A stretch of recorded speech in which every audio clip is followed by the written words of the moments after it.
डंके की चोट पर अपराध मुक्त यूपी का योगी सरकार का दावा अब बेदम दिखाई देने लगा है। दरअसल यूपी में लगातार अपहरण और फिरौती की वारदात हो रही है। फिरौती मांगी जा रही है और ना देने पर हत्याएं की जा रही हैं। यूपी के गोरखपुर में 14 साल के बच्चे को किडनैपिंग का शिकार होना पड़ा। फिरौती ना देने पर बच्चे की हत्या कर दी गई। उत्तर प्रदेश में किडनैप कंपनी का आतंक, दिन दहाड़े कानून व्यवस्था के उड़ते चीथड़े पर अपहरण का कारोबार, फिरौती दो नहीं तो जान से हाथ धोना पड़ेगा। कानपुर में 30 लाख का किडनैप कांड, गोरखपुर में 1 करोड़ की फिरौती पर अपराध मुक्त यूपी के दावे की उड़ी योगी सरकार दे जवाब।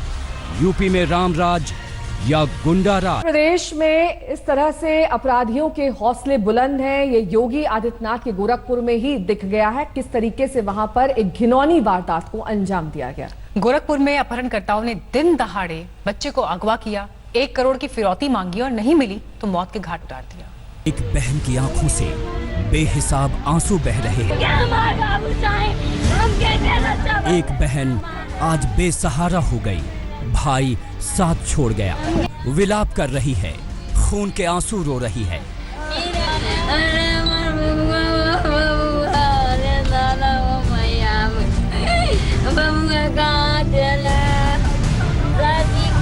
इस माँ से पूछिए इकलौते बेटे को खोने का दर्द क्या होता है। इस बहन से पूछिए भाई के बिछड़ने का गम क्या होता। और उस पुलिस, उस प्रशासन और उस सरकार से भी पूछिए जिनकी नाक के नीचे वारदात पे वारदात हो जाती है और वो कुछ नहीं कर पाती। ये गोरखपुर की धरती है जिसके रखवाले खुद योगी आदित्यनाथ रहे हैं। यहीं से राजनीति की, यहाँ से सियासी सीढ़ियां चढ़ते सीएम की कुर्सी तक पहुंचे। उसी गोरखपुर के एक गांव का ये गरीब परिवार अपनी दुनिया उजाड़ने का मातम मना रहा है।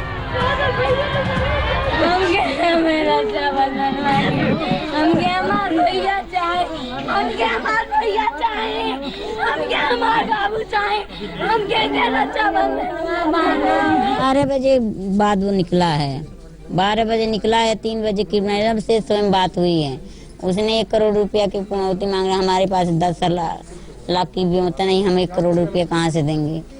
इन मेरी औकात है, मेरी घर द्वार। 14 साल का बलराम अब इस दुनिया में नहीं रहा। वो 5वीं में पढ़ता था। 5 बहनों के बीच इकलौता भाई था।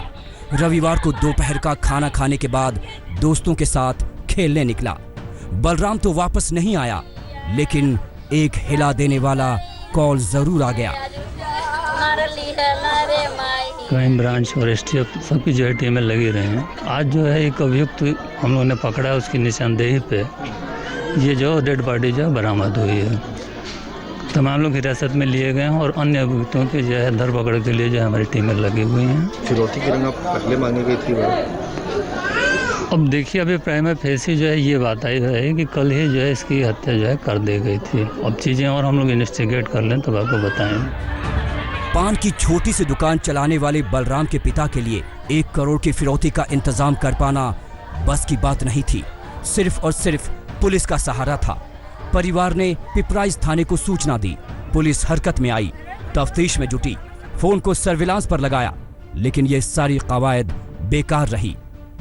ये कल शाम को लगभग 5 बजे के बाद लोकल पुलिस को इत्तला हुई और इसमें तुरंत ही पुलिस ने लोकल पुलिस की कई 3 टीमें लगभग लगाई। क्राइम ब्रांच की भी हमारी 3 टीमें और साथ ही साथ एसटीएफ का भी सहयोग लेते हुए हम लोगों ने रात में ही जो है जिस नंबर से कॉल आई थी उन नंबरों को लगातार मॉनिटरिंग करते हुए और कॉल डिटेल के आधार पर बंदों को उठाया। जिसने सिम बेचा उसको भी उठाया, जिसको उससे फिर धीरे धीरे पता करते हुए और कॉल डिटेल के एनालिसिस के बाद हमें दयानंद नाम के एक व्यक्ति का पता चला। गोरखपुर पुलिस 14 साल के बच्चे को बचाने में नाकाम रही। बलराम की लाश गांव के पास एक नाले से बरामद हुई। गले पर निशान मिले। शक है कि गला दबाकर बच्चे की हत्या कर दी गई। पुलिस ने 5 लोगों को गिरफ्त में लिया है। आशंका है कि आपसी रंजिश में बलराम की हत्या की गई, लेकिन यह सारी कार्रवाई अब बलराम की सांसें नहीं लौटा पाएंगी और ना ही यूपी पुलिस का इकबाल लौटा पाएगी, जिस पर गजेंद्र त्रिपाठी, गोरखपुर आज तक। कानपुर से गोरखपुर तक, कासगंज से गोंडा तक अपहरण हो रहे हैं, हत्याएं की जा रही हैं। आवाज बुलंद होने पर कुछ अफसरों पर गाज गिरती है और फिर चंद दिन बाद कोई और वारदात हो जाती है। विपक्ष यूपी में अपराध के बोलबाले पर सवाल उठा रहा है और इन सवालों का जवाब देना यूपी पुलिस के लिए अब मुश्किल होता जा रहा है। कानपुर में 24 साल के लैब असिस्टेंट की हत्या, गोरखपुर में 14 साल के बच्चे की हत्या, गोंडा में 8 साल के बच्चे का अपहरण। शहर बदलता है, परिवार बदल जाते हैं, लेकिन दुख, दर्द और आक्रोश का सिलसिला नहीं बदलता। ये 3 तस्वीरें बता रही हैं कि यूपी में अपहरण का कारोबार कितनी तेजी से फल फूल रहा है। कानपुर के इस परिवार की पीड़ा आज भी धीमी नहीं पड़ रही है। 30 लाख की फिरौती देने के बाद भी इस परिवार को अपने बेटे की लाश का इंतजार है। ये लैब टेक्नीशियन संजीत यादव का परिवार है। संजीत यादव, जिसे अगवा करने के बाद मौत की नींद सुला दिया गया। सोमवार को कांग्रेस महासचिव प्रियंका गांधी ने संजीत यादव के परिवार से बात की, उन्हें ढाढ़स बंधाया। मुझे न्याय चाहिए, मेरे भाई के हत्यारों, मेरे भाई के जितने भी हत्यारे हैं सबको सजा दी जाए और हमें कुछ नहीं चाहिए, सिर्फ मेरे भाई को न्याय मिल जाए।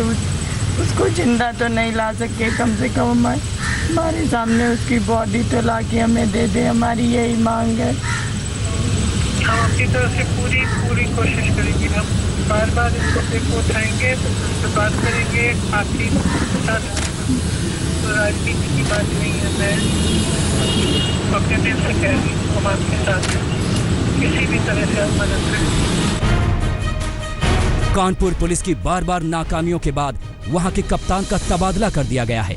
नए कप्तान आ गए हैं। उन्होंने संजीत यादव के घर वालों से वादा किया है कि वो अपहरण और मर्डर केस में सच सामने लाएंगे। अब इंतजार है कि वो दिन कब आता है, आता भी है कि नहीं। हम ये प्रयास कर रहे हैं कि उस घटना के हर पहलू को प्रॉपरली इन्वेस्टिगेट करें। मैं खुद इस पूरे घटना को जितने भी परत बाय परत उसको प्रॉपरली इन्वेस्टिगेट करूंगा। जहां आप ढिलाई की बात कर रहे हैं तो ढिलाई की बात में कुछ लोगों के खिलाफ कार्रवाई होने के बाद और उसमें इंक्वायरी भी की जा रही है। कानपुर में पुलिस की किरकिरी हो रही है तो फिर बुलंदशहर में भी उसके साख को बट्टा लगा है, जहां एक वकील कई दिन से लापता है। अब ड्रोन कैमरे से खोजी अभियान चलाया जा रहा है। लकीर पीटती पुलिस यहां भी कह रही है कि जल्द ही खुलासा कर दिया जाएगा। क्रूज इस प्रकरण में मिले हैं और बहुत जल्दी इस घटना का अनावरण कर लेंगे। हमारी कई टीम्स इसमें लगी हुई हैं, 5 टीम्स इसमें लगी हैं अलग अलग डायरेक्शंस में, और जल्दी ही इसका अनावरण कर लेंगे। क्योंकि ये प्रॉपर्टी से रिलेटेड काम करते थे, कई बैनामे अंडर प्रोसेस थे। यूपी पुलिस की नाक में अपराधियों ने दम कर रखा है। कासगंज में ट्रिपल मर्डर से पहले सवाल है। कांग्रेस महासचिव प्रियंका गांधी लगातार हमले कर रही हैं। यूपी में हर दिन गुंडाराज के नए रिकॉर्ड बन रहे हैं। सीएम के गृह क्षेत्र में अपहरण की घटना घटी है। कासगंज में हत्याकांड, लेकिन दिखावे के लिए कुछ ट्रांसफर के अलावा और कुछ नहीं होता।